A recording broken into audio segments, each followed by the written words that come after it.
My name is Lizzie Ingram, and I'm so excited to bring you my first ever children's book, The Little Wonky Pumpkin.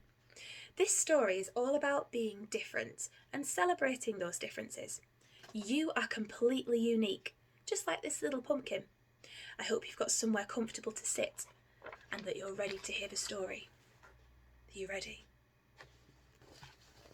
It was 2 weeks before Halloween, and the shops were filled to the brim with spooky, exciting decorations. Through the soft, warm glow of the shop windows, busy shopkeepers were unpacking deliveries. An enormous box was heaved down and the lid torn open. The pumpkins had arrived!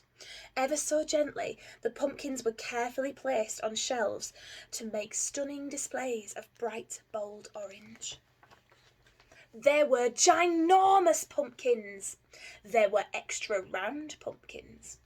There were shiny extra orange pumpkins. There were even creamy white pumpkins. When the display was nearly finished, there was just one pumpkin left in the box. This pumpkin was a little bit different from the others. This pumpkin was rather small and a bit wonky. She didn't mind. Finally, the little wonky pumpkin was picked up from the box. She was placed on a little shelf under the others. She didn't mind. Over the next few days, the store became full with the hustle and bustle of shoppers looking for the perfect Halloween decorations. One by one, the pumpkins were lovingly picked up, held, patted, and taken home. Soon, all the ginormous pumpkins had been snapped up. Next, the extra round pumpkins disappeared with their new friends. After that, the shiny, extra orange pumpkins were given a new home. Meanwhile, all the creamy white pumpkins were being snaffled up like the rarest of jewels. The little wonky pumpkin wondered when it might be her turn. It was the 31st of October, the day of Halloween itself. It was finally here. The shop seemed eerily quiet. All day, the little wonky pumpkin sat patiently, trying her very best to shine from the shelf. She tried with all her might to look as orange as she could. Nobody picked her up. Nobody looked at her for long. It was nearly 5:30, with only a few minutes left until the shop closed. The little wonky pumpkin started to realise that she was never going to be taken home. She began to hurt inside. Was it because she was so little? Was it because she was a bit wonky?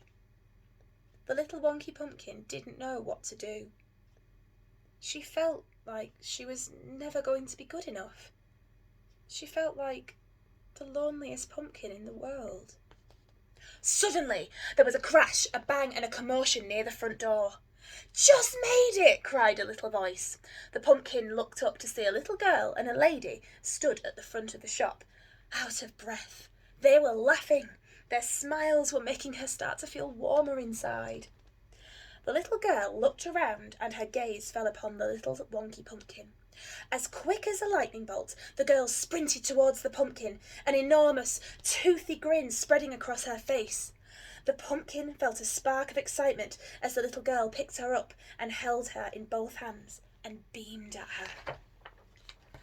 "This is the best pumpkin I've ever seen, Mum! And the last one, too!" The little girl's mum smiled knowingly as she arrived at her side. "I'm so lucky to have found you," the girl whispered to the little pumpkin. As the little girl walked out of the shop with the little pumpkin in her arms, the little pumpkin felt all her worries and sadness melt away. That evening, the girl and her mum cleaned the little wonky pumpkin until she sparkled like an orange star. They even placed a little candle on top of her head. It fitted perfectly. She shined brighter than any other pumpkin that Halloween. It didn't matter that she was rather small. It didn't matter that she was a bit wonky. The little wonky pumpkin knew that she mattered. Thank you for listening to my story. I hope you enjoyed it.